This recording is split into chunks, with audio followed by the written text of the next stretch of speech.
اللہ اکبر اللہ اکبر لا الہ الا اللہ اللہ اکبر وللہ الحمد اللہ اکبر کبیرا والحمد للہ کثیرا وسبحان اللہ بکرة وأصیلا. نحمده ونصلي على رسوله الكريم اما بعد فاعوذ بالله من الشيطان الرجيم. بسم الله الرحمن الرحيم.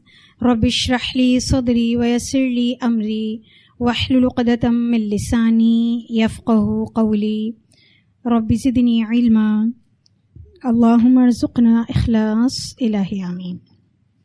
علامات قیامت کا بیان تیسرا حصہ ہم پڑھ رہے ہیں اور ظہور المہدی کو ہم پڑھ رہے ہیں اور اسی کو انشاءاللہ آگے کنٹینیو کریں گے. ہم نے کافی ساری احادیث کور کر لی ہیں اور آپ کی کتاب کی صرف 3 احادیث باقی ہیں اور ہم نے آپ کو ابتدا میں بتایا تھا کہ انشاءاللہ اس کو آپ کے لیے مزید کتابوں کے ساتھ بھی آپ کی رہنمائی کی جائے گی تاکہ اس ٹاپک کو ہم پورا قرآن و سنت کے مطابق انشاءاللہ کور کر سکیں. اللہ تعالیٰ کے نام کے ساتھ اللہ کی مدد کے ساتھ شروع کرتے ہیں. ظہور المہدی آپ کی بک کا پیج نمبر 191 جس میں نے آپ کو معنی بتایا تھا مہدی کا رہنما اور لیڈر. اس کا ایک اور معنی بھی ہے ہدایت یافتہ. ایک تو ہوتا ہے ہادی جو صرف رہنما ہوتا ہے نا، مہدی میں رہنما بھی ہوتا ہے اور ہدایت یافتہ بھی ہوتا ہے. یعنی یہ ایسے رہنما ہوں گے، ایسے لیڈر ہوں گے جو خود آلریڈی ہدایت یافتہ ہیں اور اس کی سرٹیفیکیشن، ان کا ہدایت یافتہ ہونا اللہ اور اس کے رسول صلی اللہ علیہ وسلم نے بیان کر دیا ہے اور یہ اللہ کی طرف سے ہی ہدایت یافتہ ہوں گے. ہم نے احادیث جو پڑھ لی ہیں اس میں سے 141 تک ہم نے کور کیا ہے، 142 تک ہم نے الحمدللہ کور کیا ہے. 143 سے انشاءاللہ پڑھیں گے. امام مہدی فجر کی نماز پڑھانے کے لیے کھڑے ہوں گے کہ حضرت عیسیٰ علیہ السلام آسمان سے نازل ہوں گے اور امام مہدی کی امامت میں نماز ادا کریں گے. حدیث دیکھ لیتے ہیں. حضرت جابر بن عبداللہ رضی اللہ عنہ کہتے ہیں میں نے نبی اکرم صلی اللہ علیہ وسلم کو فرماتے ہوئے سنا ہے کہ میری امت کا ایک گروہ ہمیشہ حق کے لیے لڑتا رہے گا. یعنی آج بھی اس کرۂ ارض پر ایسا گروہ ضرور موجود ہے جو کسی نہ کسی بنیاد پر، کسی نہ کسی لیول پر حق کے لیے لڑ رہا ہے، کیونکہ یہ بات نبی صلی اللہ علیہ وسلم نے بتا دی کہ امت کا ایک گروہ ہمیشہ ایسا ہوگا جو لڑتا رہے گا اپنی استطاعت کے مطابق، اپنی بساط کے مطابق، جتنے اس کے پاس وسائل ہوں گے اس کے مطابق. اللہ سبحانہ و تعالیٰ ہمیں اس میں شامل فرمائے. وہ گروہ قیامت تک حق پر غالب رہے گا، یعنی وہ گروہ ایسے لوگوں کو تیار کرتا رہے گا کہ وہ قیامت تک اسی ٹیم کا حصہ بنے رہیں گے اور آگے کنٹینیو ہوں گے. جب حضرت عیسیٰ بن مریم علیہ السلام آسمان سے نازل ہوں گے تو مسلمانوں کا امیر یا خلیفہ حضرت عیسیٰ علیہ السلام سے گزارش کرے گا تشریف لائیں اور ہمیں نماز پڑھائیں.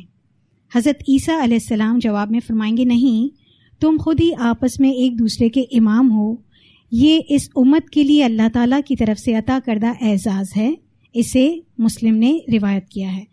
یہاں پر نام تو نہیں ہے کہ وہ کون ہوں گے، لیکن یہ جن کی موجودگی میں، جن کی عمارت میں، جن کی خلافت میں حضرت عیسیٰ علیہ السلام نازل ہوں گے، باقی تمام احادیث سے پتہ چلتا ہے کہ یہ امام مہدی ہوں گے. اور حضرت عیسیٰ علیہ السلام چونکہ نبی ہیں اس لیے امام مہدی کہیں گے کہ آپ امامت کروائیے، آپ کا درجہ زیادہ ہے. لیکن چونکہ وہ نبی صلی اللہ علیہ وسلم کی متبع ہوں گے اس وجہ سے وہ خود امام نہیں بنیں گے بلکہ امام مہدی کی قیادت میں ہی نماز پڑھیں گے. وضاحت ہے حضرت عیسیٰ علیہ السلام کا نبی اکرم صلی اللہ علیہ وسلم کا امتی بن کر آنا امت محمدیہ کے لیے بہت بڑا اعزاز ہے. اس حدیث سے یہ بات بھی واضح ہو جاتی ہے کہ امام مہدی اور حضرت عیسیٰ دونوں الگ الگ شخصیات ہیں. ایک گروہ ایسا ہے جو اس بات کو تسلیم نہیں کرتا کہ امام مہدی اور حضرت عیسیٰ الگ ہیں. اس حدیث سے یہ بات پتہ چلتی ہے کہ امام مہدی اور حضرت عیسیٰ 2 الگ الگ شخصیات ہیں. یعنی ان کا کہنا یہ ہے کہ حضرت عیسیٰ ہی امام مہدی بن کر آئیں گے، نازل ہوں گے. باقی دوسری روایات بھی انشاءاللہ ہم پڑھیں گے، اس سے بھی یہ کنکلوژن نکلے گا کہ دونوں الگ الگ شخصیات ہیں. اسی لیے اس کتاب میں ایک الگ سے ٹاپک دیا ہوا ہے حضرت عیسیٰ علیہ السلام، اس کو بھی ہم انشاءاللہ پڑھیں گے. جب دجال کا ٹاپک بھی پڑھیں گے، یاجوج ماجوج کا ٹاپک بھی پڑھیں گے، تب بھی یہ ساری باتیں واضح ہو جائیں گی کہ دونوں الگ الگ شخصیات ہیں اور دونوں کا مشن بھی ڈفرینٹ ہے. اگلی جو 2 احادیث ہیں آپ کی کتاب میں، اس کو ضعیف احادیث یہاں پر کہا گیا ہے، لیکن یہ اسناد کے اعتبار سے، سند کے اعتبار سے ضعیف ہیں.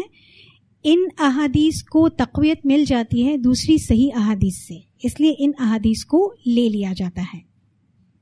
ٹھیک ہے، حدیثیں پڑھتے ہیں. اس کا ٹاپک ہے سیدنا امام مہدی کے بارے میں 2 ضعیف احادیث ہیں، اس لیے انہوں نے کوئی باب نہیں باندھا کیونکہ ضعیف احادیث ہیں. لیکن جب آپ پڑھیں گے تو انشاءاللہ آپ کو اندازہ ہو جائے گا کہ اس میں کس بات کا ذکر ہے. ترمذی کی روایت ہے، حضرت ابو ہریرہ رضی اللہ عنہ کہتے ہیں رسول اللہ صلی اللہ علیہ وسلم نے فرمایا، خراسان سے سیاہ جھنڈوں والے لوگ نکلیں گے اور ان جھنڈوں کو بیت المقدس پر نصب کرنے سے ان لوگوں کو کوئی چیز نہیں روک سکے گی. یہ فالوورز ہوں گے حضرت مہدی کے، امام مہدی کے فالوورز ہوں گے. وضاحت ہے، اس حدیث کو شیخ محمد ناصر الدین البانی نے ضعیف الاسناد لکھا ہے. میں نے آپ سے کہا تھا نا کہ انہوں نے ضعیف الاسناد یعنی سند میں، متن میں کوئی ضعف نہیں ہے، یعنی حدیث کے ٹیکسٹ میں کوئی ضعف نہیں، جو چین آتی ہے نا اس میں ضعف ہے، اس لیے اس کو دوسری احادیث سے تقویت مل جاتی ہے. ایک اور حدیث ہے، حضرت حارث بن جزء زبیدی کہتے ہیں رسول اللہ صلی اللہ علیہ وسلم نے فرمایا، مشرق سے کچھ لوگ آئیں گے اور مہدی کی حکومت کو مستحکم کریں گے. اسے ابن ماجہ نے روایت کیا ہے. امام مہدی ہم نے پڑھا تھا کہ وہ کہاں پر بیعت لیں گے لوگوں سے؟ مکہ میں. ٹھیک ہے، تو یہاں پر بتایا جا رہا ہے کہ مشرق سے کچھ لوگ آئیں گے، یعنی مکہ کے مشرق سے.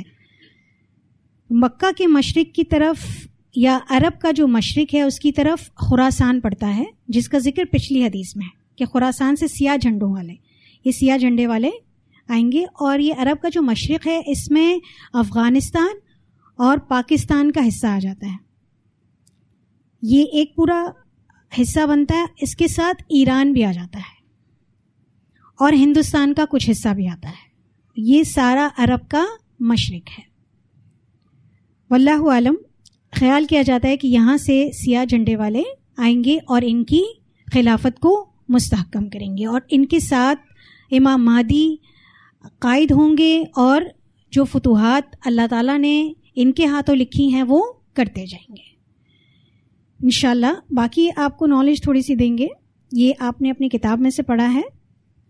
امام مہدی کے حوالے سے اتنی صحیح احادیث ہیں کہ اس کا انکار کرنا ناممکن ہے. احادیث صحیحہ کے مطابق یہ ایک خاص شخص ہیں جو قیامت سے پہلے آخری زمانے میں آئیں گے اور حضرت عیسیٰ علیہ السلام سے پہلے ظاہر ہوں گے.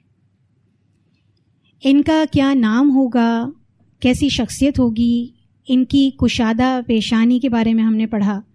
ظہور مہدی کے بارے میں احادیث اور روایت اس درجے کے ساتھ آتی ہیں کہ وہ تواتر کے درجے کو پہنچتی ہیں، یعنی کنٹینوسلی احادیث چلتی گئی ہیں اور روایات برابر لوگ کرتے گئے ہیں. نبی صلی اللہ علیہ وسلم سے صحابہ کرام سے تابعین، پھر تبع تابعین اور آنورڈز جتنے بھی لوگ ہیں، تو تواتر کے ساتھ یہ احادیث ملتی ہیں اور اس درجے وضاحت کے ساتھ آتی ہیں کہ ان میں کسی بھی قسم کا کوئی شبہ بھی نہیں. انہی احادیث کو جو نبی صلی اللہ علیہ وسلم نے ان کے متعلق بیان فرما دی ہیں، جس نے بھی مہدی ہونے کا دعویٰ کیا وہ پہچان میں آ گیا کہ وہ جھوٹا ہے. اس کو بھی انشاءاللہ ہم دیکھیں گے کتنے لوگوں نے اور کس کس نے اس کا دعویٰ کیا. تو جب ان کے متعلق احادیث پڑھتے ہیں تو اس سے پہلے جو سوالات آتے ہیں ذہن میں کہ مہدی کون ہوں گے، ان کے ظہور کا سبب کیا ہے، وہ کہاں سے ظاہر ہوں گے، اس کے علاوہ اس وقت دنیا میں موجود ہیں یا نہیں، اس کے بارے میں بھی مختلف عقائد رکھنے والے لوگ ہیں، تو یہ بھی سارے سوالوں کے جواب احادیث ہمیں دیتی ہیں. اس کے علاوہ ان کا کیا کام ہوگا، ان کے فالوورز کون ہوں گے، یہ ساری چیزیں ہمیں احادیث سے ملتی ہیں.